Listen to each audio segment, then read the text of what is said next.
Now, most new moons are rather quiet, meaning that the moon is dark. You can see all of the stars in the sky.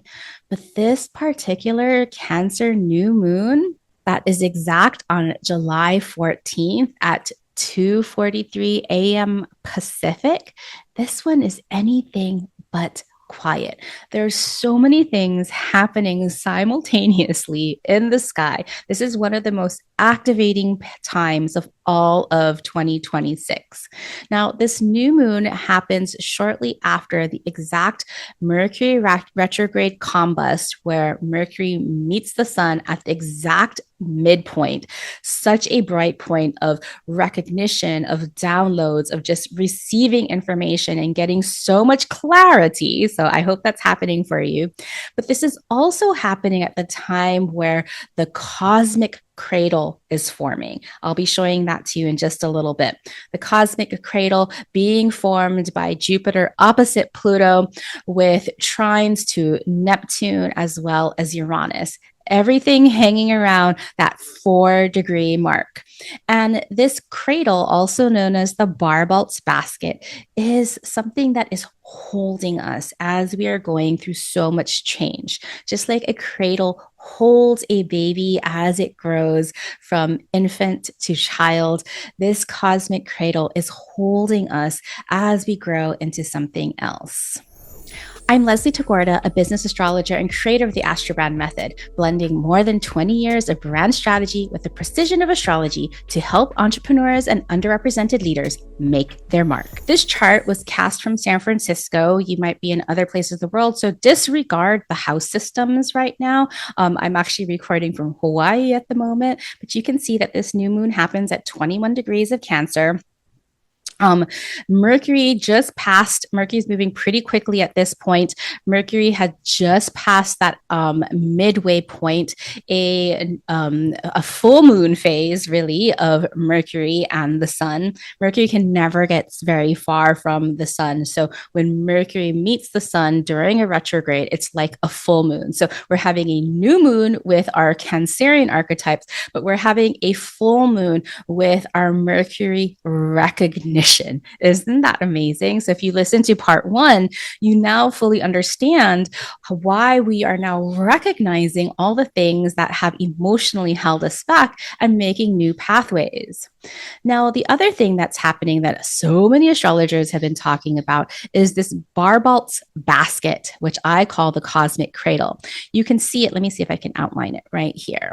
Boop, boop, boop. Okay, so you can see it from Jupiter at 3 degrees.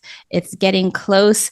It's going to be exactly opposite of Pluto on July 20th. And so this opposition, this push-pull between Jupiter, who wants to expand things, and Pluto that wants to intensify things. Yeah, there's a lot of heat. There's a lot of energy. There's a lot of activation right now. So I really do hope that you're using this energy to move things forward.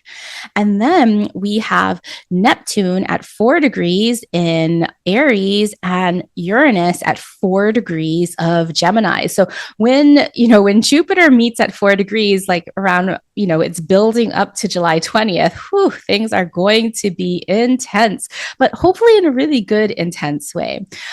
So we have Uranus, the planet of revolution, the planet of disruption, the planet of making change and breaking old habits, breaking old habits and how we perceive things, how we understand things, how we communicate things in Gemini. And then we have Neptune at 4 degrees of Aries. That Neptune is here to blend. It's here to dissolve. It's here to imagine and dream. And so what this creates, this Barbault basket, it creates this beautiful trapezoid with sextiles between Neptune and Pluto, sextiles between Uranus and Jupiter, and then these trines between Neptune and Jupiter, and trines between Uranus and Pluto. Now, notice that so much of this basket, and the reason why I call it the cosmic cradle, is because it really looks like that prehistoric this game that we've been playing since prehistory with the, with the string where you play with by yourself or with a partner, called Cat's Cradle.